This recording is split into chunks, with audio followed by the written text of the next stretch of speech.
Hello, everybody. I'll give you a moment to connect to sound. Hello and welcome to the Brooklyn Rail's 1171st New Social Environment. I'm Chloe Stagaman, Director of Programs here at the Rail, and I have the pleasure and privilege of being your MC today for a conversation featuring Deborah Kass and Maura Reilly. And now I'll introduce Deborah and Maura. Deborah Kass is an artist whose work examines the intersection of art history, popular culture, and the self. Her work is in the collections of the Metropolitan Museum of Art, the Museum of Modern Art, the Whitney Museum of Art, as well as numerous other museums and private collections. Her work has been shown nationally and internationally. The Andy Warhol Museum presented Deborah Kass Before and Happily Ever After Mid-Career Retrospective in 2012 with a catalog published by Rizzoli. Her sculpture, Oi Yo, is permanently installed in front of the Brooklyn Museum, the Cantor Arts Center at Stanford University, and the Weitzman Museum of American Jewish History in Philadelphia. And our host today, Maura Reilly, is a professor of art history as well as director of the Zimmerli Art Museum at Rutgers University and founding curator of the Elizabeth A. Sackler Center for Feminist Art at the Brooklyn Museum, where she launched the first public programming space devoted to feminist art in the United States. Reilly is the author of a number of critically acclaimed books on contemporary art, including Curatorial Activism, Towards an Ethics of Curating, and Museums and Social Justice, both published by Thames and Hudson. She received her MA and PhD from the Institute of Fine Arts at NYU. And with that, I'm going to pass it over to Maura to get us started. All right. Am I unmuted? Yes? Oh, perfect. Okay. Thank you, Chloe. Thanks, everybody from the Brooklyn Rail, and especially Fong Bui for the invitation to be here today. Thank you, Fong. And of course, everybody for logging in. Thanks so much for joining us. Today, we are here to discuss Deborah Kass's art history paintings, a series of works that are response to the patriarchal exclusionary art history that culminated in the late 1980s. 12 of the paintings are currently on view at Salon 94 in New York City. And the exhibition opened last Wednesday and is spectacularly installed in the gallery with its cathedral ceilings and marble room. And we will talk at length about the individual paintings, but I'd like to start first by setting the stage for the audience. I show you here a couple of the paintings from the show in detail here. So I want to start the interview by stating a fact. Art history is a history of primarily white men. Women, BIPOC, and LGBTQ+ artists are more often than not left out of the discourse. Now, this discriminatory situation has shifted slightly over the past 5 decades, thanks to feminist critical race and queer theorizing, but it is nonetheless still the case. One need only look at the permanent exhibition displays at MoMA, the Met, the Whitney, the Pompidou, or at any general art survey textbook to see that the discipline of art history in museums today continue to perpetuate the myth that white male artists are superior to all others. In short, art history is systemically sexist and racist. Now, I emphasize this because in order to fully understand Deborah Kass's art history paintings, you need to comprehend that fact. Now, we are going to contextualize these paintings in a number of ways. We are going to look at the brilliance of this body of work in relation to the work that directly preceded it, that Deb made in the 80s. We're also going to contextualize it by looking at the mid-1980s art world and its disdain for women artists and its reverence for hyperbolic masculinity. And we're also going to contextualize these works within the feminist milieu of the late 80s and early 90s, because we need to understand that completely in order to understand the patriarchal critique that are embedded in all of these paintings. So we will start the discussion by looking at the works that directly preceded the art history paintings. So Deb, I'm going to turn it over to you and let us allow you to tell us about these. Okay, we're going to make it short because we have a lot to talk about. So what you're looking at on the top left is, Maura, do you remember the name of that painting? It's just one of the rushing water paintings. I don't know which one. I think it was a portrait of Simon and Lou. my two dealers in the early 80s. And the first work I ever showed in New York in 1983 were landscape paintings that were all extremely subconscious things for me. It was the height of neo-expressionism. I, of course, like most landscape painters, didn't think about them as landscape paintings. I thought of them more as abstract paintings. I also thought of them somewhat historically, like what would the history of American painting look like if abstract expressionism had never happened? And also, they were these deeply subconscious things I will not bother boring you with, but they were actually very successful. I got my first big review in the New York Times in 83, showing this particular body of work from Michael Brenson, who was then maybe the chief critic, not sure. And they developed into, because I really was thinking more of abstraction than representation at the time, into these abstract paintings on the bottom, which started my more overt quoting of art history in my own paintings, which I'd done, by the way, in college, but we're not going back that far. So I had done appropriation paintings in college of Delacroix and Courbet and whatever. So anyway, back to these abstract paintings. The one on the left is a quote from Lee Krasner. The one on the right is a sort of generic interpretation of Pollock. And this painting, I believe, was called Social Contract. Yeah. And those big blocks, those big rocks that I was painting in the landscape paintings, without any, they never had a horizon line. So you really always felt like you were in the painting. You could kind of almost hear the waves. You really felt the presence of the rocks, and like you were really up close and personal with those landscape paintings, which isn't usually how people make landscape paintings. So I went with that, and these blocks, kind of falling buildings almost, took the place of the rocks, really to involve the viewer, and also to use a really different set of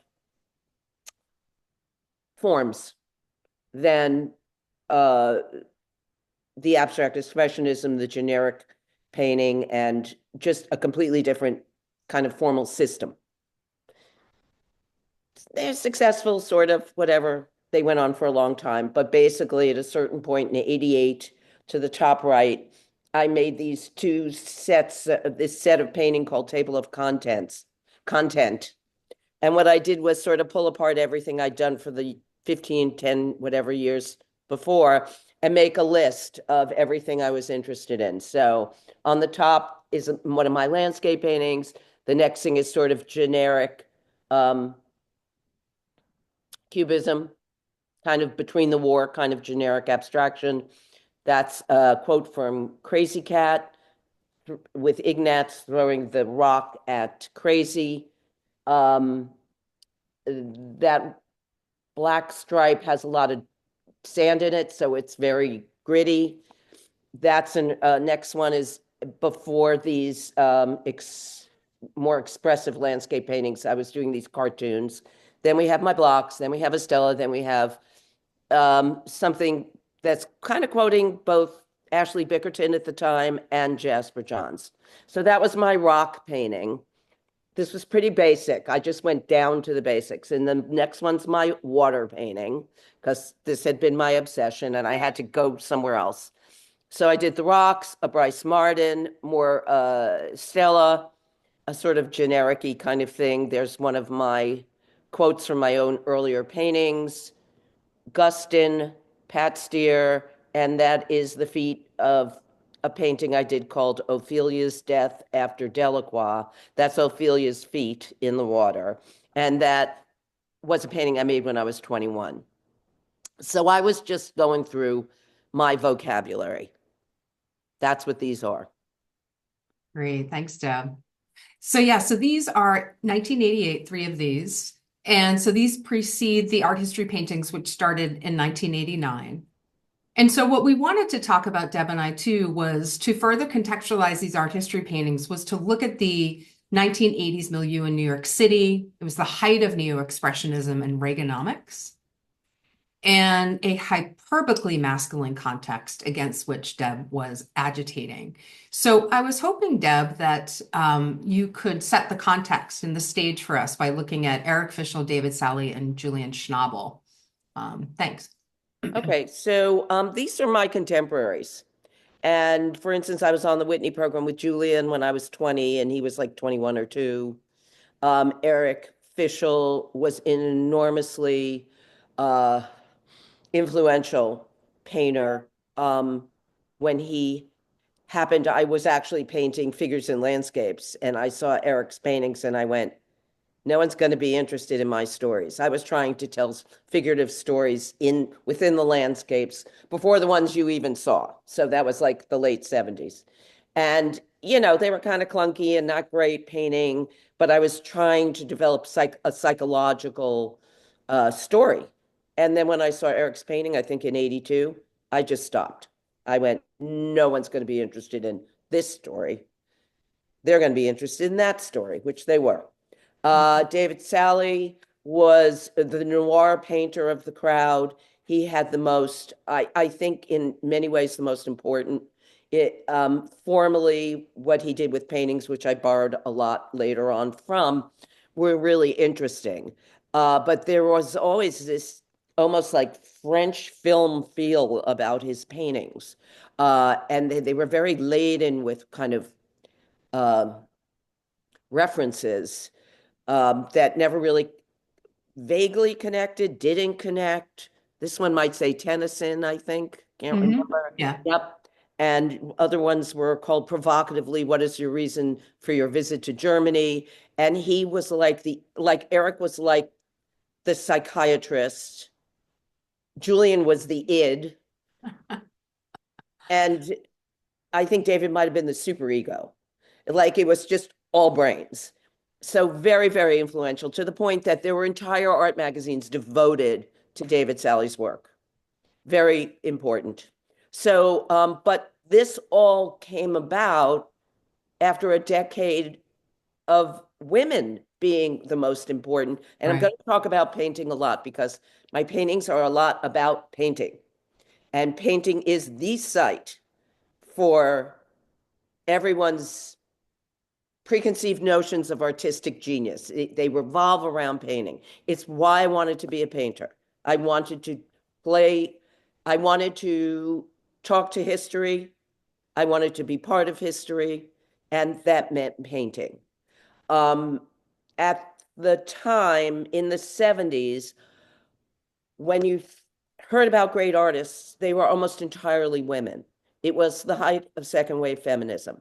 Yeah. And as a young artist coming to New York, I have often said, I arrived at the neighborhood I really wanted to live in, the intersection of New York school painting and feminism. And I was young, and then I was in my 20s, and I was trying all kinds of things in my work, which you could see, but even more in my 20s, like I'll try this, I'll try that. I was really trying to figure out how to make oil paintings because when I went to school in the early 70s, you weren't supposed to paint, even though I did, but oil painting, forget it. And everybody was like a conceptual artist. So a lot of my heroes ended up teaching these guys in California at Cal Arts. And that would be Pat Steer and Elizabeth Murray, teaching at Riverside. Pat taught at Cal Arts, I think. And Yeah. I believe that it was their influence that let these guys let content into their painting. Interesting. So that's one of my many theories about 70s painters and women and my generation of men. They gave permission. The personal is political. Right. And, Ross Bleckner was a student. But these guys really just dominated the market from Reagan on. And it was the backlash. I mean, I don't think any of these men believed they were involved in a backlash against feminism, but the entire culture was reacting to feminism of the 70s and the other civil rights movements of the 70s and 60s. There was a huge reaction. It was a reactionary administration. Okay, I think I talked about this enough. Maura, you think? Yeah. Yeah, sure. But also it's related to Reaganomics too, Deb, right? I Yeah, mean, well, you've mentioned that too. Yeah. Yeah. Definitely there was the 70s was a recession, which I believe is always good for women and people of color in the art world, but there was a much smaller art world. In 80, when Reagan came in, he completely shifted the tax code. The burden of American taxes used to be on the top richest people. They paid the biggest proportion of their taxes, and the middle class paid less proportional, and poor people paid even less proportional. What Reagan did was take the top, which paid about that much, like 90, 75% tax, while the middle class paid about 30, I think, or 35 then, and he shifted it. So the tax burden went on to the middle class that had been scrupulously being built, starting with FDR and definitely in post-war economics in America. No. And by doing that shift, it was the beginning of the income inequality we have been dealing with for 40 years. But it was also the beginning of the art world as we know it for 40 years. Yeah. And like when money came into the abstract expressionist community, and suddenly all the people in Life magazine were the men, after them being a pretty cohesive and equal community of men and women, with Lee Krasner and Joan Mitchell and Elaine de Kooning being really primary people in there. Once there was money, it was all about the guys. Life magazine, all the mythology about, cowboys and shit. So this is what we were dealing with in the 80s. And Cowboys and suddenly shit. I like the after, cowboy. yeah, so suddenly after in the 70s, it was just all about women painters and sculptors. And suddenly women weren't supposed to be painting anymore. And galleries, and this is the beginning of this art world, like I said, so there are galleries being started and a lot of male painters being shown, and virtually no women painters my age were shown. And if we were, we got one or two shows, but always sort of plateaued out. I did show. It's not like I didn't, but the prices plateaued and the sales plateaued as our boyfriends and pals went up and up and up and up and started living extremely glamorous lives very quickly that involved major real estate in the Hamptons, cigars, and classic Porsches. Yeah. Well, women painters just didn't matter anymore. We just were completely pushed aside. Yeah. And there were, if you look at a Gorilla Girl poster from, I think they started in 86, and you see the proportion of women in galleries, it's tragic. The proportion, there are no Black people. There's one, maybe. It's like this was just, I love to say this. If Kerry James Marshall, who I consider the most important painter of my generation, had he walked into Mary Boone Gallery and showed her his slides, she would have said, "Thank you very much," and dropped him in the garbage can. Yeah. There was just no opportunity. Yeah. Or very limited opportunity. I had opportunity. They were limited. And, I think art as we know it in the last 40 years, really follows power. And this was a great example. Yeah. Well, painters had limited opportunity, but women photographers and those from the pictures generation, like those on the screen here, did have opportunity. And I know these three artists were hugely influential. We've got Barbara Kruger, Sherry Levine, and Cindy Sherman. I wanted you to just, talk a little bit about the ways in which you were impacted by these three women. Okay, in a nutshell, for those of us who continue to paint, and I can name a few: Marilyn Minter, Julie Wachtel, Sue Williams, Yeah. Mary Weatherford, Kathy Burkhardt. I'm forgetting people, but Mary Hammond. I would put in, but Case more brainy and less painty. But we were really there were some of us who were really interested in this critique and in deconstructing power in the way that, for instance, Barbara Kruger was. So for me, Barbara Kruger was the key because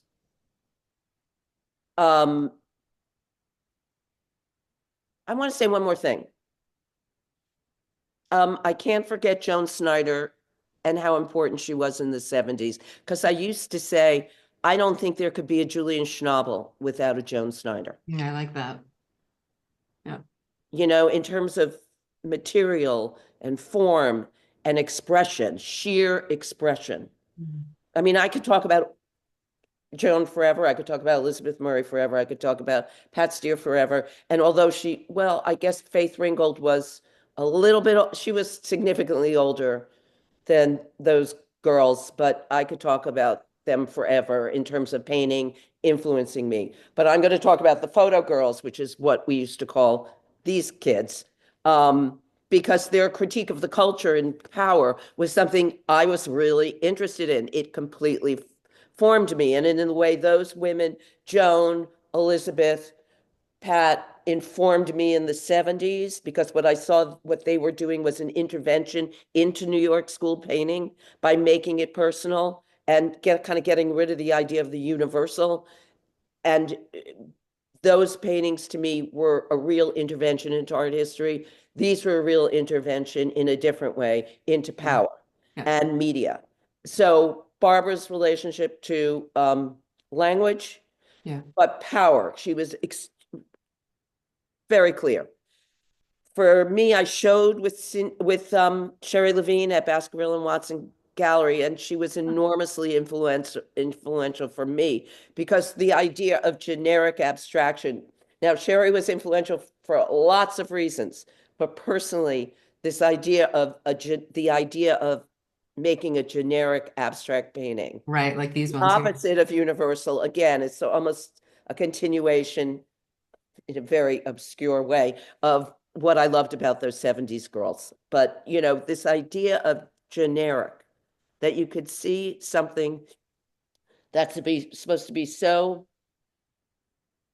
individual and filled with meaning and genius as generic.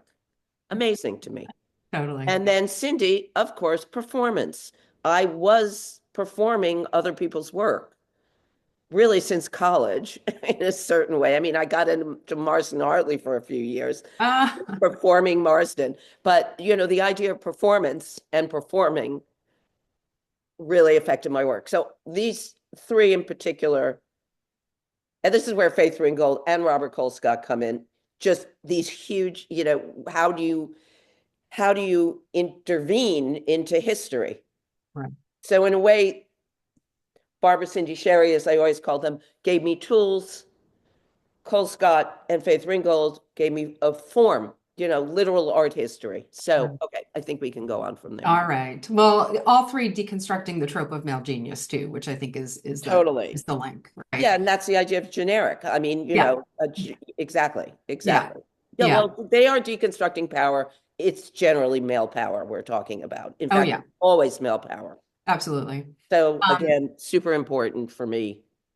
Agreed. Now, Deb, when you and I were in your studio a couple weeks ago, you shared with me a reading list that correlated the exact same moment as the art history paintings. I'd love to share that with folks because it's kind of fantastic. And it really gives the sense of the feminist milieu, intersectionality, just all the things that were inspiring you at this time. And of course, what I love is seeing, you know, one of my favorite authors is Griselda Pollock on this list, and Vision and Difference, which every feminist had and continues to have as a major canonical text. But, you know, I mean, Bell Hooks and, you know, Adrienne Rich and Nancy Miller. I mean, talk to us about this. And where does this list come from? Okay, so this list is from I'm almost, I mean, it could only be from one place. So it was 1990 to 90 when I was the visiting artist at RISD. And it was my first teaching thing I ever did, I think. I mean, I'd done lots of visiting artist gigs, but I took it super seriously. And I'll say this, that Laura Owens was in my class. Oh, And I didn't know that. yeah. And we were really close. And I think I wrote something for her Whitney catalog. But I think in some interviews she talks about bell hooks. And I think that's what made me look for this list or see if I had a list because I was like, I think I turned her on to bell hooks. I think that was me. And then I found this list in like my teaching file that's way put away.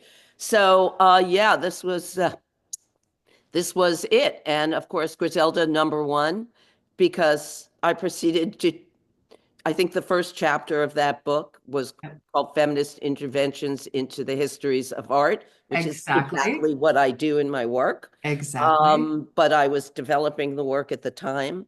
And let's see, Art After Modernism, that was our Bible. And then from there, I read all the footnote stuff. I'm looking. Yeah, I mean it's It's how pretty, do I it's, look was hugely influential. oh yeah, oh yes, that was How do the I look? Queer Film and Video Yep. Conference. And then on the bottom of my pile is the Black Popular Culture Conference, which I would say changed my life. Um, Conferences were really fun in the beginning of multiculturalism.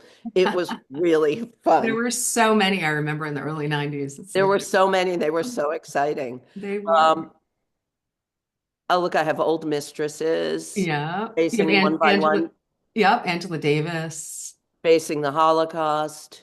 Yeah. Oh, Within the Plantation Household. That's an amazing book. You have Um, Lisa Rigore.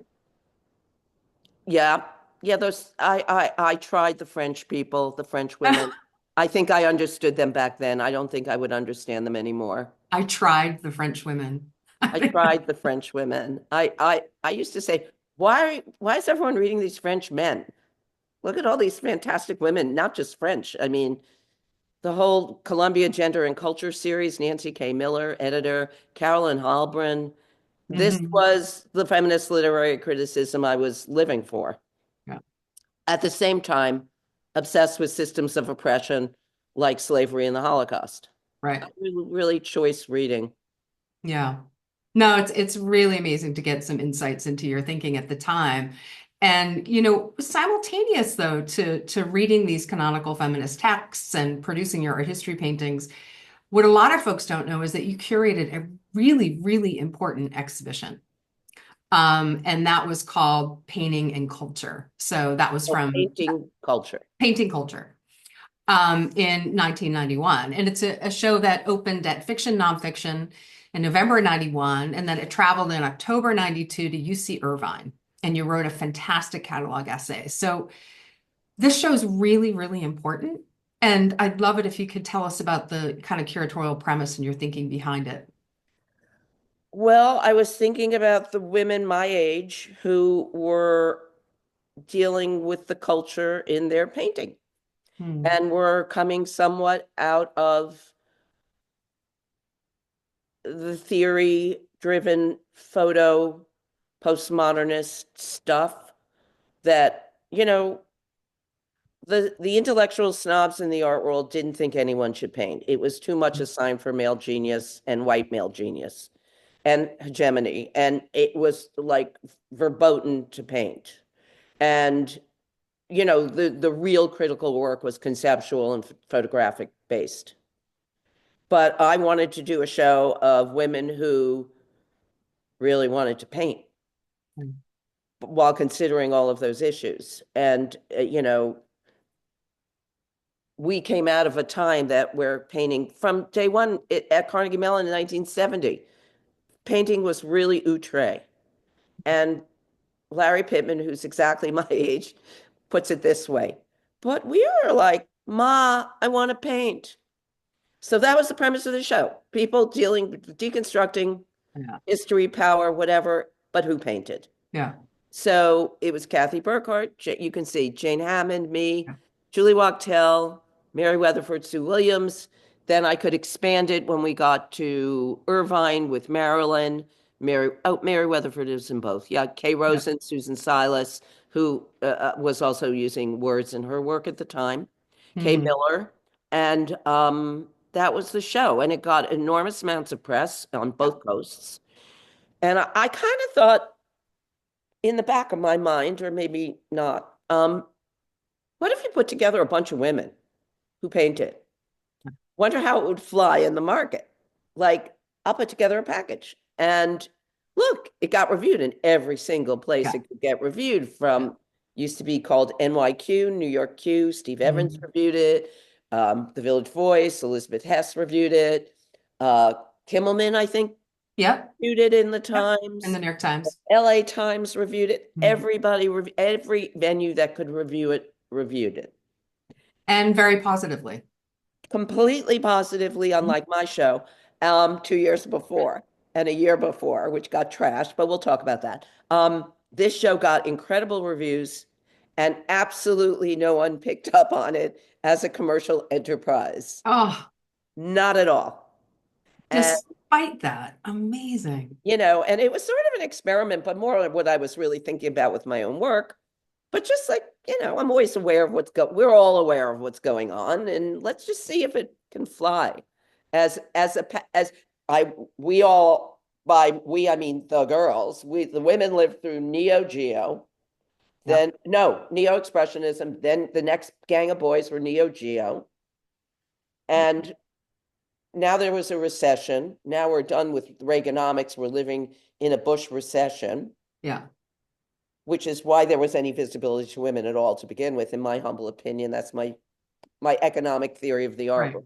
Yeah. And that was it. And not one dealer picked up on it, like this would be cool to do. No hotshot art advisors who were very busy selling these men for 10 years. Not interested. Okay. Yeah. I think No, it's just so shocking.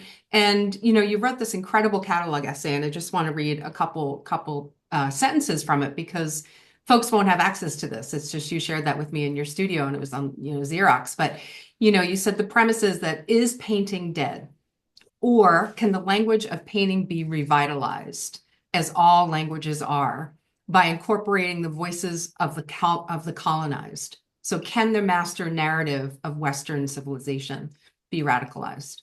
I think that's ultimately the question that I think you sought to answer and did answer in this exhibition. You mentioned that 2 years before you didn't get such great reception the first time you showed your art history paintings. Do you want to talk about that for a sec? Well, yeah, sure. We're not looking at them. Maybe you want to show Yeah, you want to do it when we get, we'll do that when let's we get wait there. till we get there. It's Yeah, sad. yeah. It's a sad story that's like so predictable. I It's know. almost corny. I know. So I We'll just, talk about it. yeah, we'll talk about, we're Fun. just like a minute away from looking at some of those. Just want to talk to folks about, you also organized a panel, which a lot of folks wouldn't know about, hugely important, called Representation and Value, which involved a lot of feminists at the time. Really important people spoke at the Drawing Center. You can see here Anna Chave, Laura Cottingham, Marcia Tucker, Roberta Smith, Judith Wilson, Michelle Wallace, Catherine Lord, and Barbara Blemick. I mention this because, again, I want folks to understand how much you had your finger on the pulse of what was happening, not only with what you were reading, but with what you were doing. You were organizing exhibitions, you're organizing panels. Not everybody was doing that. You were incredibly active. And I think that also plays a huge part in understanding the art history paintings, just like your involvement with WAC.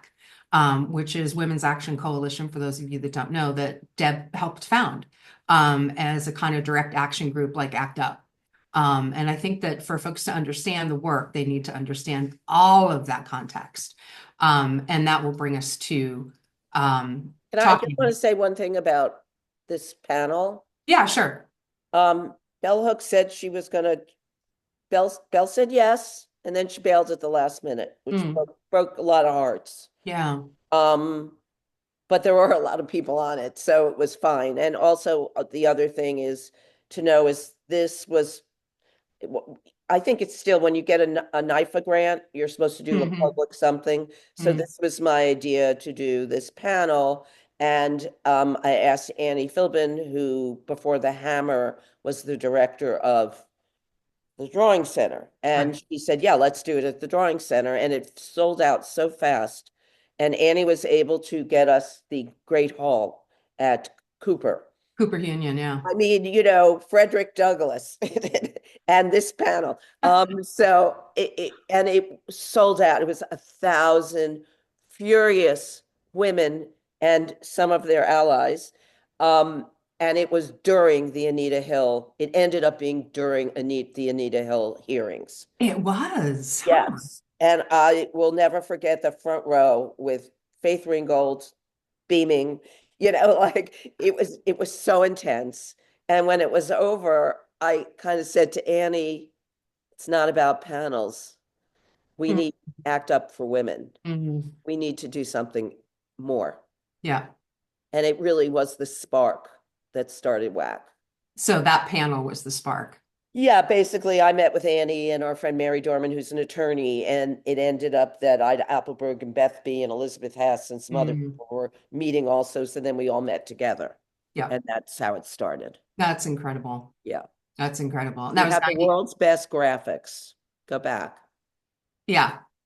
Thanks to Oh, yeah. Martha McCarty and Bethany Johns. I know the best graphics. It's true. I was a member of WAC and I carried those placards too. It was fantastic. So this huge groundswell of feminist art that you were a part of. And so let's take a look at one of the first of the art history paintings. We're This finally one. getting to the paintings. Well, I wanted to give the context. That's a wonderful context. Listen, I'm an art historian. You got to get the Don't get me context. wrong. This is All not a right. complaint. All right. All right. So here we are. Tell us about Call of the Wild for Pat Steer. All right, if you go all the way back to those list paintings, that table of content Yeah. paintings, both of them, at that point I realized I understood I had a language. Hmm. Now the question for me is, what did I want to say? So this is 89. And I can never remember which is the first one, but this was either the first or the second Either one. that or this. I think that's the first. I think we Which got, one? Emissions control? yeah, and then the Okay. reason it's 89 to 90 is because I did a smaller version once and then I blew it up after I did it. So I think the first thing I made was the boy painting because now I wanted to speak. Now I got the words, got to Yeah. put them together into at least one sentence, if not an entire paragraph. So using myself as a source and my old loves as sources, my old loves of art history and my old loves of peanuts and whatever. So this is called emissions control. First one was called nocturnal emissions, by the way, the smaller. Ah, okay. So we have like a bathroom dick saying nothing, generic, again, Pollock. That's a quote from one of my landscape paintings. And this pink stripe business is going to show up a lot. It's sort of my stand-in for modernist painting flat dicks. That's the Challenger explosion, and that's Crazy Cat, the end. So that was my boy painting. And I think then I went, I need to make a girl painting. So let's Okay. go back. And then we went through. All right. I just want to say, back in the day when I was always trying to figure out what I'm doing, I think I painted every single step along the way. Hmm. So to the point that, I threw out some steps I probably shouldn't have because I thought they weren't good enough or whatever. But it really is a thought process. So I did the boy painting. I need to do the girl painting, obviously. So that's my ode to Pat Steer, painted a rose from life. She did a lot of these, flower paintings with drippy Mhm. stuff. That's a kind of generic, I thought Lee Krasner, whether it was or not. This dick that will come, this stripe that pulls you up to the front in the way. I love that it matches Lucy, by the way, Yeah. underneath. Yeah. That, it's That about, wasn't planned. yeah, like the plane, the flatness of the painting, all those Yeah. modernist tropes. And then, of course, Lucy, because when I was very young, my first great artist literally was Charles Schulz, who I sent endless drawings to and have lots of typewritten, typed responses from him. I can't So, and of believe course, it. I identified with Lucy because, of course, I did. Yeah. Who didn't of us? Who of us did not identify with Lucy? Agreed. And occasionally Linus, because I did have a blanket till I was way too old. So that's Lucy screaming. Nobody Screaming. listening without her arms. I love the Charles Schultz, though. I mean, Armless and speechless. and that you were writing like, letters of homage to Charles Schultz and he was writing back. I see Joan Snyder. Hi, Joan. Oh, Joan is there. Okay. All right, subject matters. Same year. Yeah. And I guess this was my first Jewish painting. And was going it to had ask you to that. do with my, again, reading obsessively about systems of oppression, um, from slavery to the Holocaust, but really starring slavery and starring the Holocaust. That was really Yeah. what I was obsessed with. And Right. I have to say, when Isabel Wilkerson's Cast came out, it was the book I've been waiting for 30 years, because in the 80s and 90s, I was so obsessed with these two systems. One, of course, the Holocaust, built on slavery. I Yeah. mean, they refer to the system of slavery and Jim Crow to organize the Holocaust Yeah. and the oppression and genocide of Jews. So, okay, so here we have, so this is, Lucy Body Stacked, a big capital I, speaks for itself. The critic sees the great Jasper Johns piece, which, although he's talking about critics, I use this endlessly in this body of work, Yeah. because it's about who sees, who names, who speaks, who is the subject, and who is the object. And objectification, of course, is the killer. It is the killer for women. It is the killer for Jews. It is the killer for people of color. So that is the pile of glasses at Auschwitz, Okay. with a little Rembrandt thrown in for drama, in case it wasn't dramatic enough. Yeah. And so And you said this is one of the first Jewish references in your work. it was the first. And honestly, it was this reading of multiculturalism that was so exciting before it became dogma and dogmatic, when it was new and exciting. And as this was all critical race theory and queer theory and feminist art history and feminist literary criticism, I mean, and this is what I was doing. There was something missing. And as someone who grew up in a really Jewish milieu, born 7 years after the liberation of Auschwitz, this was to me a very glaring absence. Right. And in a world of absences, this, as women, as lesbians, absence is a huge thing. But this Jewish absence really struck me as missing. Yeah. And I And think the yeah. fact that we've missed 30 years of analyzing structural anti-Semitism as a part of how we've studied structural sexism and misogyny, structural racism, is sort of having a bad result right now agreed. in the And anti-Semitism that's happened because of Gaza. yeah, absolutely agree. And I think that you found an ally in curator Norman Kleeblatt at I the found time. two allies, Maurice Berger Maurice Berger. Yep. and Norman Kleeblatt. Yeah. And we were very interested in this absence. And Norman, as a result of it, and the 93 biennial, which was the official multiculti biennial that did not have any Jewish presence in it. Correct. Norman curated a show called Too Jewish at the Jewish Museum that stands as one of the most important shows ever done at the Jewish Museum. But like pagan culture, no one picked up on it. Yeah. I mean, and for me, it's always like, well, you're invisible as a woman, you're invisible, double invisible as a lesbian. And this Jewish invisibility was really, it's still pain. It was painful. It's the triple. It's the triple target. But, just like women in the 70s, post-war America, particularly New York culture, and I mean culture at large, Hollywood, Broadway, literature, was dominated by Jewish men. Right.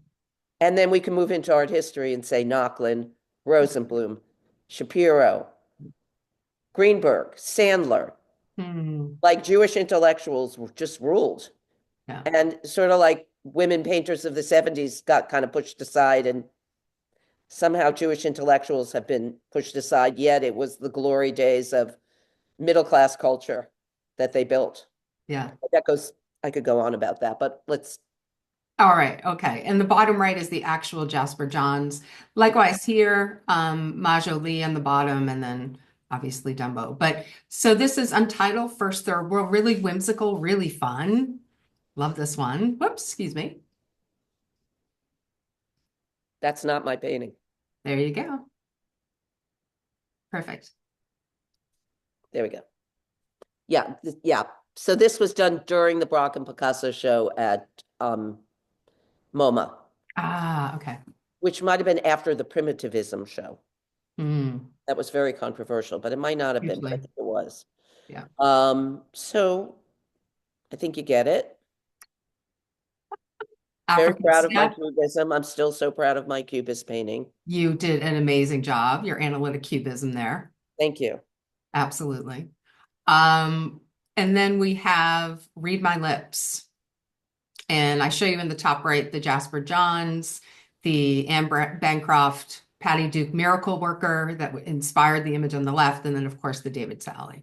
So just so you know, the image on the left is an image of Helen Keller and her teacher, Anne Sullivan Macy. Mhm. And again, it's about seeing and speaking, two things Helen Keller couldn't do, Mhm. and about how, I mean, I was extremely obsessed with Helen Keller as a child. I had a few obsessions. One was Charles Schultz and Peanuts. The next one was Helen Keller and Anne Sullivan. Um, and it was this idea that and Anne Sullivan came to work for the Kellers when Helen was 7 years old. She was a wild child. She couldn't see, she couldn't speak. She ate off people's plates. They didn't know what to do with her. They hired Anne Sullivan, who was only 19, who was blind herself, legally blind. She could see a little, but had grown up in an institution for the blind. Hmm. So, and deaf, I think. She wasn't deaf, but that might have been Blind Deaf Institute. Anyway, they hired this girl to come deal with this child. And somehow Anne Sullivan managed to bring light and language to this 7-year-old. Mhm. Famously, in the movie The Miracle Workers, starring Patty Duke, who I was also obsessed with, um, as Helen Keller, she won an Academy Award. I think the youngest person ever to win an Academy Award. And it is a very moving, uh, incredible movie. Incredible movie. Anne Bancroft must have won too. But in that image of of Patty Duke and Anne Bancroft is the moment where Helen Keller understands that what Anne Sullivan is doing with her hands is communicating this word water, which Mhm. Helen has just put it, she's holding it, her hand under the water, she's spelling it into her other hand, and there's this moment of insight and connection that this little wild child had never had before. I think I identified a little. Yeah, a little. And But now David's yeah, Tushy painting, yeah. it's like back then I used to say that David's work was about the crisis of meaninglessness, but mine was about the crisis of meaning. Mm, Meaning these are not empty images that don't mean or don't add up. They do add up. They add up to a regime. yeah. They add up to a regime of misogyny, a regime of male supremacy. They are part of the language that constructs and maintains this regime. Mm, yeah. Nature Mort. I found the Cezanne that you had on the bottom right, which is a Cezanne Amazing. from 1895. Absolutely beautiful still life. You are incredible in your ability to paint in innumerable styles, and your Cezanne is extraordinary. And then on the bottom left is, of course, the reference to the David Sally we saw earlier. So, Nature Mort. Yeah, I think it's pretty clear. I mean, wasn't there a whole thing about Cezanne's sexual anxiety and what he put into his fruits Yes. as a result? But just want to say, as a painter, you know, I was pretty obsessed with Cezanne. as a young artist, and still pretty obsessed with Cezanne.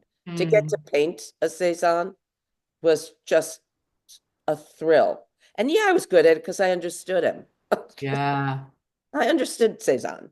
And I based a lot of those, believe it or not, that I mean, I had this whole, when you're alone in your studio and you're young, and I had all theories of Cezanne used to say the eye sees concentrically.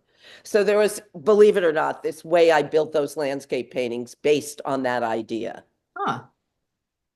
Not that interesting for this conversation, but I really knew my Cezanne. It's very clear that you knew your And I Cezanne. love my Cezanne. It's beautiful. I've cried in front of Cezannes. Oh, Yeah, I love them. yeah, they're extraordinary. Um, this one, Portrait of the Artist as a Young Man. Yeah, unfortunately, it looks so dark. It's a little brighter than that. Yeah. Yeah, so I took the image right from that cover. And then I went searching back in the day before Google, before computers, for a good shot in a gay porn store in the Village, which was really fun. And it's called Portrait of the Artist as a Young Man, which was exactly what we were all dealing with in Soho at the time. All the young men and their incredible homosocial behavior. And the image on the right I took from Deb's studio. You still had that photograph, which was incredible to see. You have a hard cock on Picasso's face and on his nose. Yeah, it worked out Um, well, didn't it? it worked out really well. And then with the the Pollock ejaculatory drip, what a Yeah. combo. Well, it's on the nose, as they say. Yeah. And the other thing is, Pollock always said that Picasso was the guy to beat. Ah. So that's part of this. Oh, that's part of the The meeting. more you know about art history, the better these paintings get. Agreed. It takes us art historians to fully appreciate. Yeah. Yeah, and that little sperm thing was just sheer luck. Yeah, not Sherlock. I doubt that very much, Deb. An important painting here. On the right, I show your four Barbaras from a year later, but Yeah. Yeah, this is another painting I didn't know was Jewish till I finished it. mm, The other one I knew was Jewish before I started it, but this one there was a very well-known crossover feminist book in the 70s, Joan will remember, called The Cinderella Complex, and that by Colette Dowling. huh. And that's what I was thinking about. And I think this is the first time I used Andy. And I remember seeing this image in the Times when I was a very young culture vulture reading arts and leisure section. And I remember seeing this painting and thinking, is that bad for the Jews? The Warhol painting, Huh. because that's kind of how people talked in my house. What was bad for the Jews? So, and I remember kind of thinking about it, but this all came back to me when I made the painting. It wasn't like why I made the painting. Sometimes, the paintings make you think other things than you meant, which is what you want in life. So I thought I was doing just your basic, princess thing. I didn't realize it was like a Jewish princess thing. Hmm. So I called my best friend Kim and I said, would you come over? I think I made a Jewish painting. And I remembered this being the first one, but it wasn't. The subject matters was Yeah. anyway. So yeah, this is a really important painting for me. It's called Before and Happily Ever After, and I named my retrospective at the Warhol Before and Happily Ever After. Right. And it is your first reference to Warhol. Yeah, I think it is. Yeah. Yeah, From what I could tell, your very first. I think it is. Yeah. Just started a whole cascade of Warhol. Yeah. Yeah. Absolutely.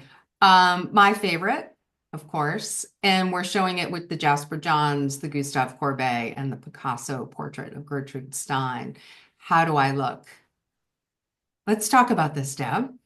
Okay, let's first talk about the Courbet Yeah. because, like, appropriation was always something I did in college, and I literally tried to paint Girl with Parrot in By college Gustave Courbet. by Courbet, and it's at the Met. So I was, it's a painting I looked at a lot, and I really couldn't. and I had painted Ophelia's Death After Delacroix Mhm. the year before in college. I mean, I'm 21, I'm 22, making these giant acrylic paintings of these oil masterpieces. Um, and I got away with the Delacroix. I couldn't get away with it with Courbet. I could not paint like Courbet. Amazing. And, probably because the Delacroix was like a little itty bitty sketch. So it worked Yeah. well to make it 8 feet long from 10 inches. It worked great. Yeah. But I couldn't paint like Courbet. I could paint like Cezanne, but I can't paint like Courbet. So, and I could paint like Hartley, but not like, And Picasso. and Picasso, but not Courbet. So I had to just figure some fleshy thing out. So that was what happened. It was just an outline, flesh. But the Gertrude Stein painting is historically extremely important in my life Yeah. because this is a painting. My father used to take each of the kids on little, they called them solos on my parents, and we'd go to the Met. And generally, we went to look at the armor and the Egyptians.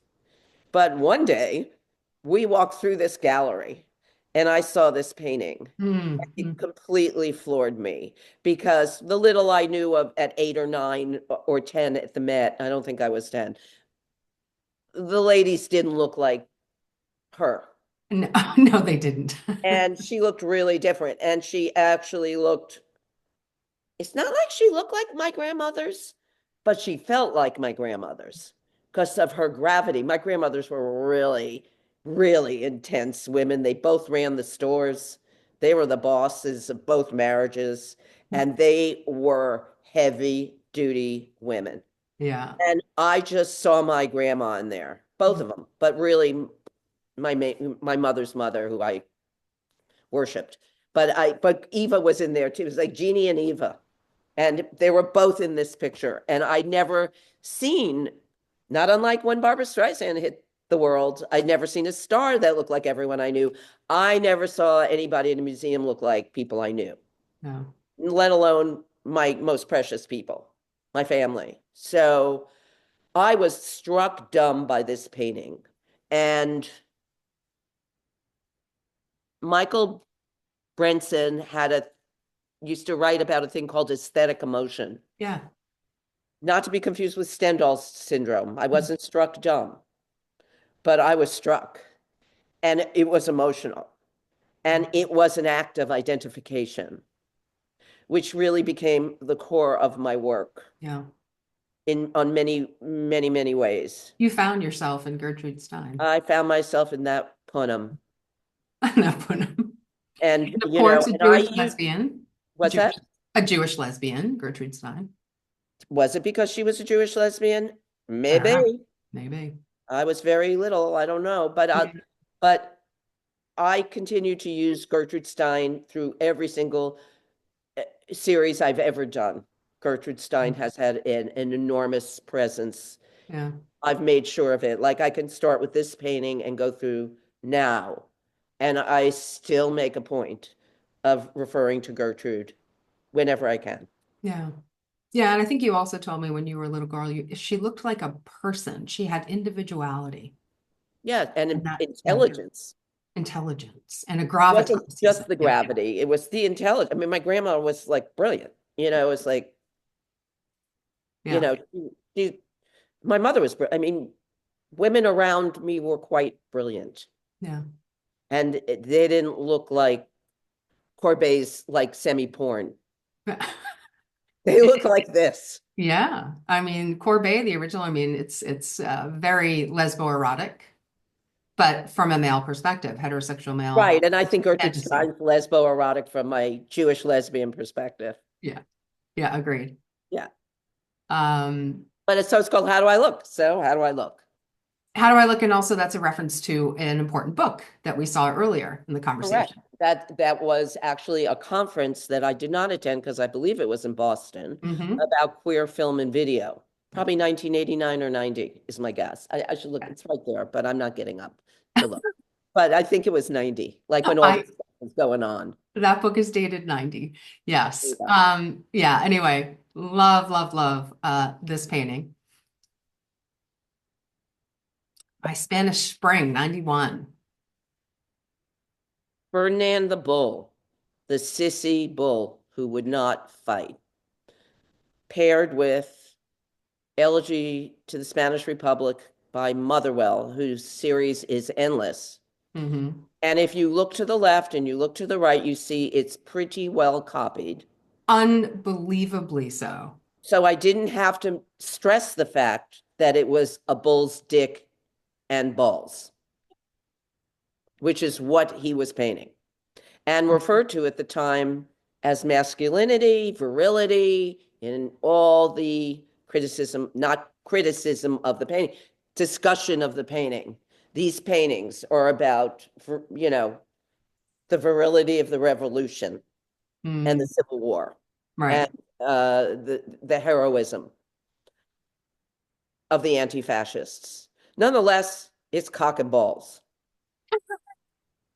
Juxtaposed with the sissy bull. With the sissy bull. And, Yeah. I somehow had a show. I was showing in two places in the spring in Spain. That's how this happened.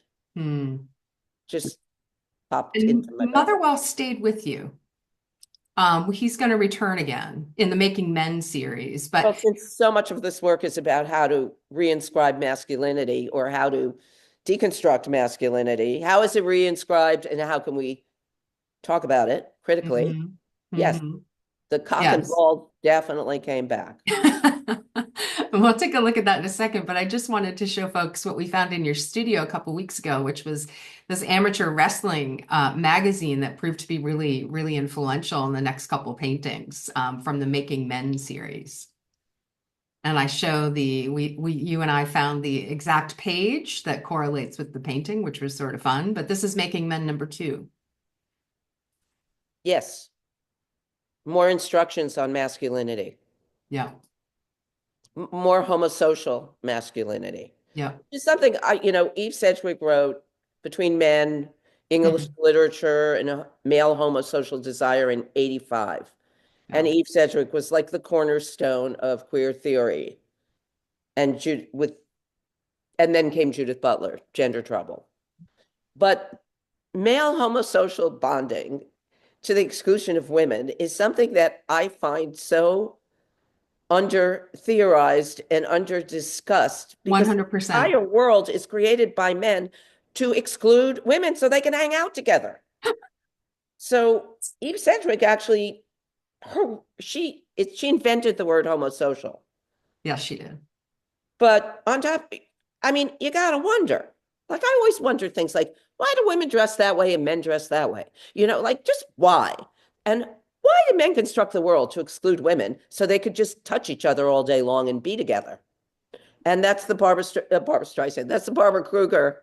You invent, what does it say? You invent elaborate rituals to touch the skin of other men. Yes. It's like, why do you do that, guys?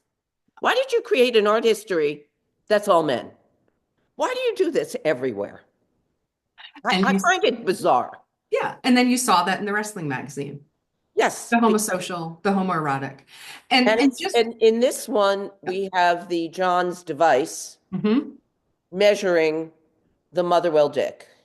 Oh, that's what it was. So the top right, FYI for folks, is the Jasper John. I'm going to do a shout out to Jonathan Katz here. Yeah. Jonathan Katz and I went to see the Rauschenberg show 100 years ago at the Guggenheim.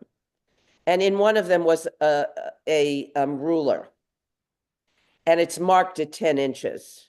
And Jonathan, of course, being Jonathan, goes, Jasper had 10 inches. There, guys, they're art historians. Take that.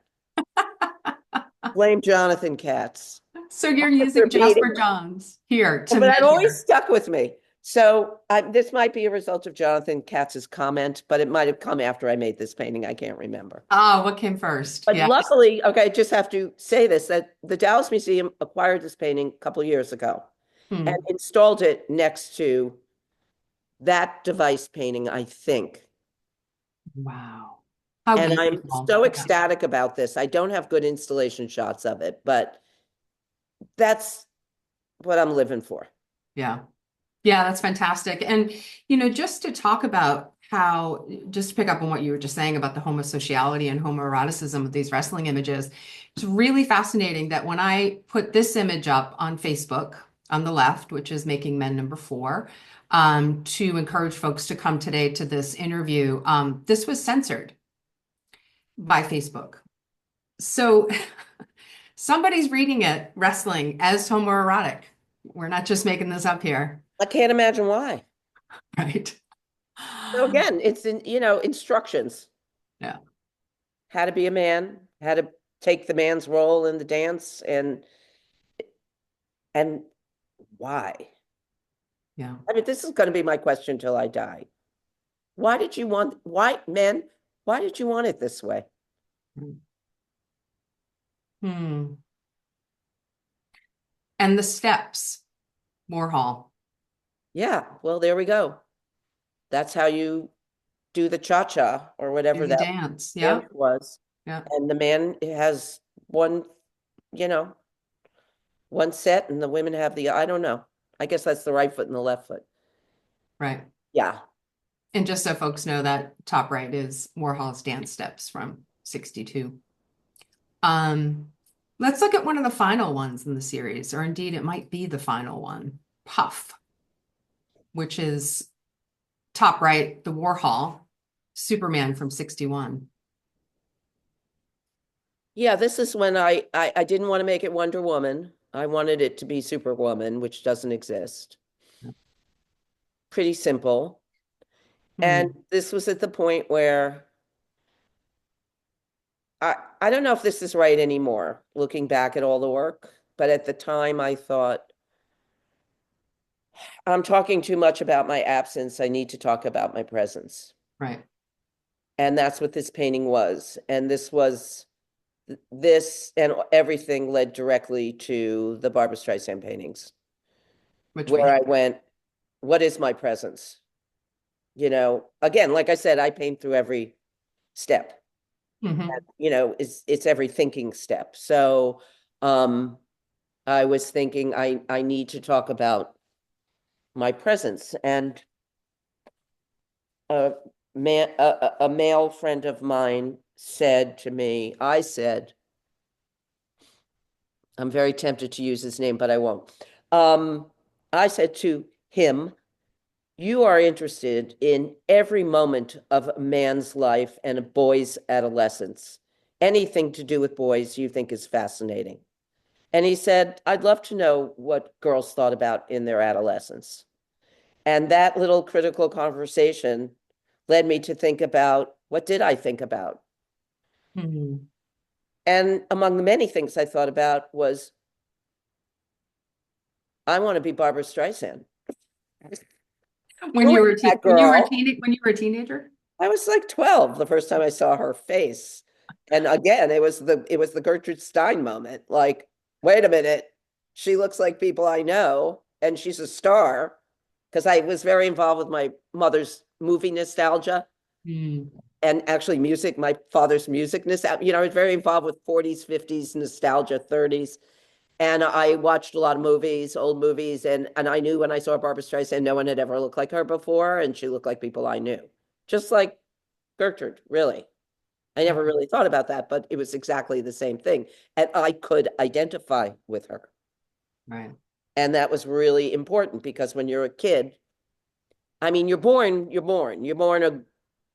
I know you can change things now more easily, but one is born a woman or a man. I understand it's fluid now, but you're born into a body. I was born a Jew, maybe born a lesbian, I don't know. But when you go out when you're a little kid and you start seeing things out in the world that might have something to do with you, that's how you really construct who you are. And seeing someone who was barely a girl herself, she was 22, I was 12, who was out there being mega and taking Broadway by storm and all this kind of, maybe I was 13.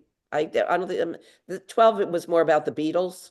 So when the Beatles came to America, that was then. I was probably 13 when I figured out Barbara. And it was just extraordinary to see the chutzpah of a girl from Brooklyn with that face and that talent. And I just wanted to be her. I was not in love with her. I wanted to be Barbara. You wanted to be Barbara. I wanted to be Barbara. And, so that's what I thought a lot about as an adolescent. I thought about ambition. I thought about talent. I thought about getting out in the world. I thought about someone who looked like me doing it. Wow. So yeah, so this was my presence, I really saw it in Barbara. I like this, and I like that they're the exact same year, 1992. And you Correct. stated, I just love that one phrase. The art history paintings were about my absence, but I wanted to make something about my presence. And that's what you did here with Barbara. And this marks the beginning of the Warhol Project. Correct, which I didn't know was going to be called the Warhol Project. Mm. I just knew wanted to do, well, actually, I was working on something about Maria Callas. Huh. And I was like doing these collages. I'd done one about Patty Duke, one about Delta Burke and Oprah's weight gain and loss. Really? Cut out things, collages.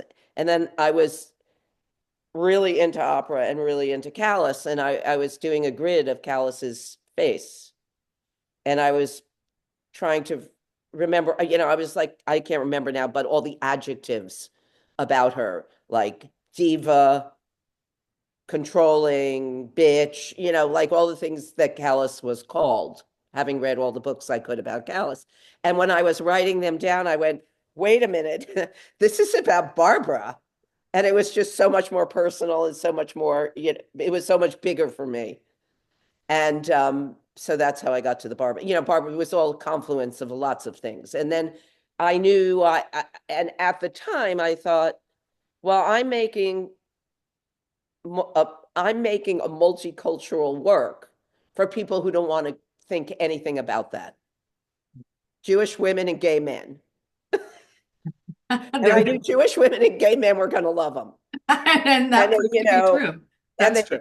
And, it was like smart Jewish women were going to go crazy and gay guys.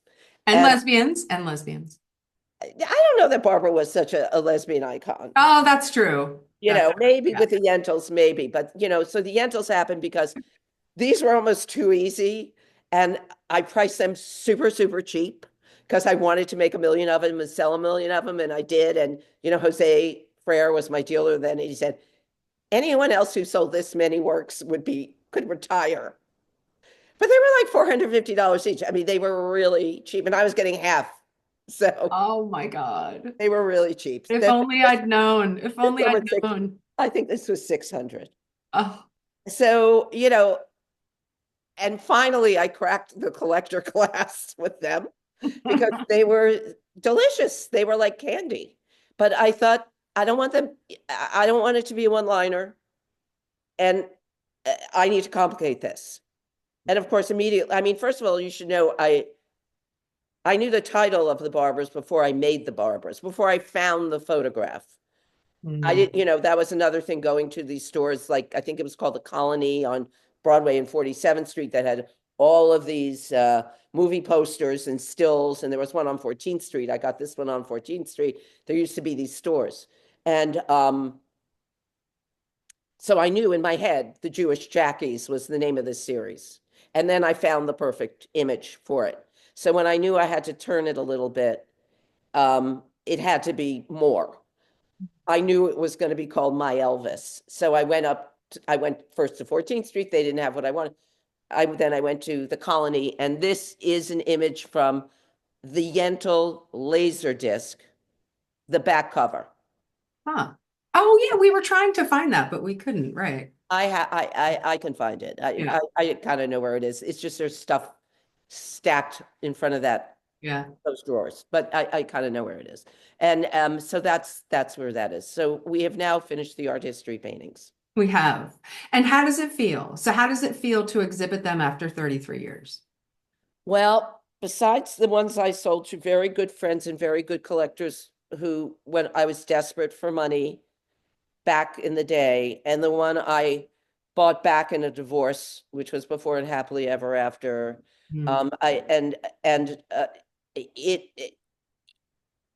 I've kept these. I've kept them, and I've kept them because I love them.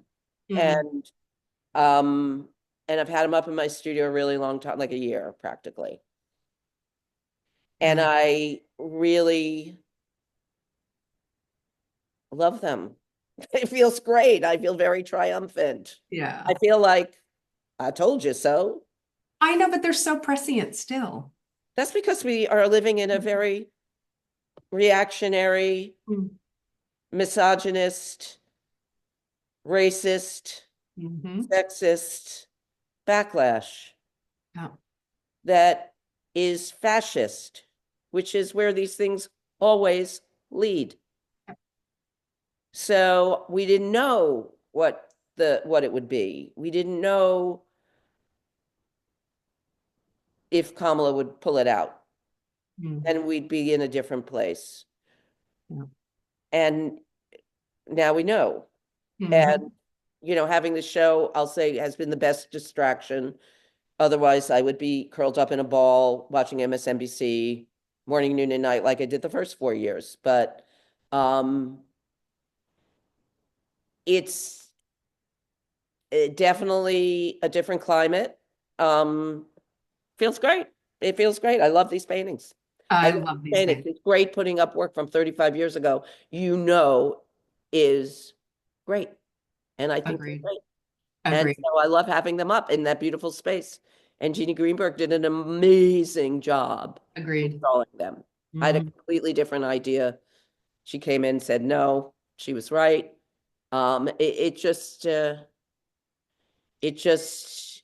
It's fabulous. Fabulous. I mean, I wish we were living in this time and they were up. Yeah. I feel like they might be the last chance I ever get to show them. Oh, let's not say that. They're Well, absolutely we extraordinary. don't know where this is going. It's not going good, Yeah, I know. and to have such overt anti-masculinist paintings, I don't know what else, this is, I mean, they just fired the one woman in the chief of staff, joint chiefs of staff, and the one black guy. Yeah. The whole attack on DEI is so they can fire every woman and black person in any agency. Any position of power. In even these aren't even positions of power. True enough. These are, federal workers. These are people who just get the job done. They're not even necessarily powerful. Yeah. So, so it's mixed because we're where we are, but I love seeing the paintings. Yeah. I love seeing the paintings. Please go see them in person because this is like, it's such a tease. It's an incredible show. Please go to Salon 94. And when is it up until, Deb? March 29th, Okay. and it's Wednesdays through Saturdays, so don't go on a Tuesday. And they look much better in real life, I will tell you. Yes. That's for sure. They And absolutely. I'm also going to do a book about them that Yes. Gregory Miller is going to publish in about a year. Yay. And I'm really looking forward to working on that. So Deb, thank you for sharing so much. I know we have a lot of questions that I think Chloe and her colleagues have been keeping track of. Is that right, Chloe? Yeah, I have some questions. Thank you, Deborah and Maura, for that conversation. If you have a question today, feel free to post it in the form in the chat and I'll turn to you next. The first question is going to be from Diane. Diane, I'll give you the chance to unmute so that you can ask directly. Let me find you. There you go. Oh, thank you. Well, that question was so early in the conversation. I just have to thank you, Deb Kass. I'm overwhelmed by your career. I didn't know you started out as a painter like that. I have so many things I want to ask you, but not now. I just had a very simple question about that 91 Drawing Center conference. Is it accessible? Is it online from the Drawing Center or? Not that I know of. Oh, I mean, I- you might check in with the Drawing Center. I don't know what the nature of their archive is. okay. Well, then that's my question. I want to give everyone else a chance. But thank you. Thank you for what you do and who you are. Thank you. Thank you. And I just want to reiterate, I've always considered myself a painter. I've Yeah, always been a apparently. painter. Definitely. I felt my argument. I mean, like, people say, "Oh, do you make paintings too?" I'm like, listen, painters can do anything. They can make a great sculpture. That's right. They can take great photographs, but sculptors and photographers cannot make paintings. That's right. I agree. Thank you for that question, Diane. The next Thank you. question is from Dory. Dory is interested in your experience mounting Oyo in various sites and its reception. The follow-up question, it's not an art history painting, I know, but using semiotics also combined with minimalist vocabulary. Where is, oh. So what was my experience? Yeah. Great. It was lucky. Had an opportunity, which, when that first one was, first of all, they come from ones that are this big. See the red one? Mhm. That was the original size of the Oyo sculpture. And I had the opportunity to do public sculpture. And it was before women, honestly, like 3 minutes before women were doing any public sculpture. Really can't find another woman in front of a museum in America, let alone I happen to be in front of three, all owned by those institutions.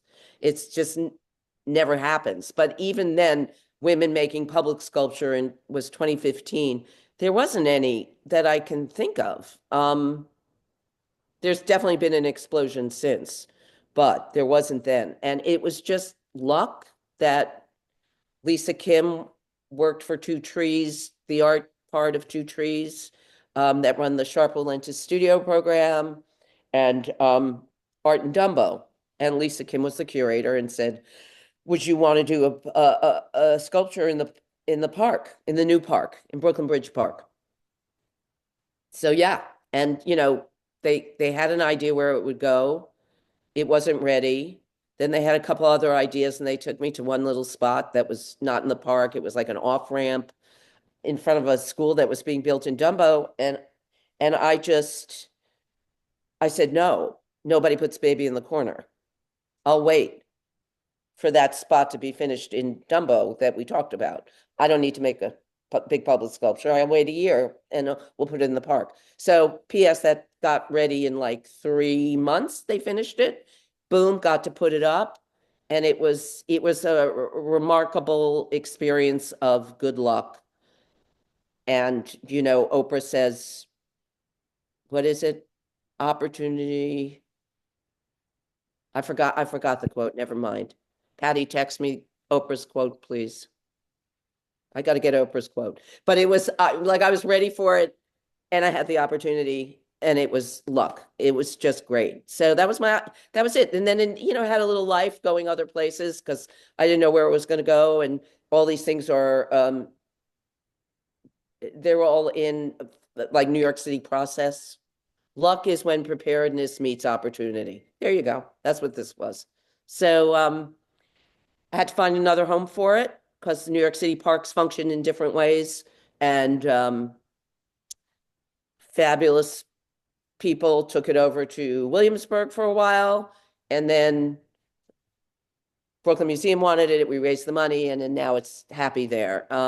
The one in front of Cantor, which is the Stanford Museum, Stanford University, Cantor Arts Center, came out of the blue. And same with the one in front of the Weitzman Museum of American Jewish History in Philly. So it's all been great. Great. I mean, great. Lucky, great. Thank you so much, Deborah. That was a great answer and great question. I think that's Wait, I want to say one more thing about Oyo. When I Yeah. made it, when it first got installed, I knew, it was, at this point in life, even 5, 6 years ago, I was already old, and I already knew, there are things that are quantifiable. And when that was installed, I texted Patty, my wife, and I wrote instant icon. And it was just obvious. It was just so obvious. And just about the piece itself, I did consider it kind of my Hamilton piece because of the way it spoke to so many communities. And also in my art historian head, my little secret thrilled with that piece. It's everything I love growing, as a young artist, minimalism and pop put together with my moment of community, multiculturalism, and democracy. So it was like combined everything I really cared about at the same time. And I want to say that about that piece too. Thank you so much, Deborah. Fong is going to ask our last question today. Fong, I'll pass it over to you. Thank you, Chloe. Thank you, Deb. Thank you, Maura. Terrific. And sorry I missed the opening, but I'm coming back as soon as I put the issue to bed. Yeah, I mean, we share this mutual admiration and love for art history for sure, especially the late art historian we got to know, namely Irving Sandler. So many times Irving and I was talking about your work, and we were always very compelled by the speed of execution. Conceptually, we also know that you have the ability to conceptualize each piece in advance. So there is a premeditation, the process that require, but still the execution to make things imagery, that to remit them, you have to paint in a way that's very convincing. So I wonder, how do you recalibrate that strategically? Say from a Cézanne is different than a David Salle, So how do you manage to mediate the differences in each painting? Well, Fong, they are 35 years ago, and I used to be very, very, very facile. And it was like I was an athlete, and that I practiced all the time. So I don't think there was much in between my eye and my hand. Mm-hmm. I mean, I have the conceptual, I don't mean that, but I mean, I could really translate between my eye and my hand. Yeah. Then I don't think I could do any of these now, but I You might try. I might try just for fun. But I think what you're talking about is almost an athleticism that Mm-hmm. that I had, and maybe I still do, but but then I know I did. And I could really translate. I could really go from easy peasy and fun and fun to have new skills, Yeah. that weren't hard. I mean, I've been painting like Cézanne a long time. I could paint like, I mean, I have lots of earlier work that were so derived from Cézanne. I could do that with my eyes closed, probably, maybe Mm-hmm. even still. But, I did still lifes. I studied Cézanne. But, doing David Salle or throwing some paint around with Pollock, pretty straightforward. All right. With utter confidence, I'd Or a lot of naivete. Let's okay. say naivete. Well, thank That's you. I mean, more the that's point. well, yeah. I mean, go to see the show, you all. Congratulations, Deb. Thank you, Maura. And I will let you know as soon as I come and see it Please. ASAP. Thank you. Thank And you. thanks, Fong, for this. Thank you for arranging Oh, this. yeah, it's a pleasure. Back to you, Captain Chloe. Thank you, Fong, for that last question. And thank you again to Deborah and to Maura for today's program. I'd also like to thank the team at Salon 94 for all of their support in preparing for today, as well as the Terra Foundation for American Art, who sponsor our new social environment program and make conversations like this one possible. They also support our archive, where you can view this shortly on YouTube. The Rail has been free and independent for 24 years. A donation directly supports our writers, our staff, and our operations. You can support our work through the link in the chat. And if you're free tomorrow at 1 p.m., join us for a conversation with Pahua Her, Woodleen Cadet, and Farah Al-Qasimi on Traces of Us, recent photography at Peter Bloom Gallery, hosted by me. And as is Rail tradition, you can now turn on your microphones and say hello and goodbye as you leave. Thank you Can I so say one thing before? Yeah. Maura Reilly, thank you so much for taking all this time with this. Right. I know you really worked on it. I so appreciate it. Thank you, Maura. Thanks, Deb. Thanks, Maura. Thank you so Thank you. much. Thank you. Thank you, Happy Deborah. Thank you, book. Yes. Maura. Thank you. Wonderful. Thank you. Brilliant. Thank you, Maura. Wonderful work. Thank Great you, talk, Deb. Deb. Thanks, Thank you Maura. so much. Bye. Congratulations.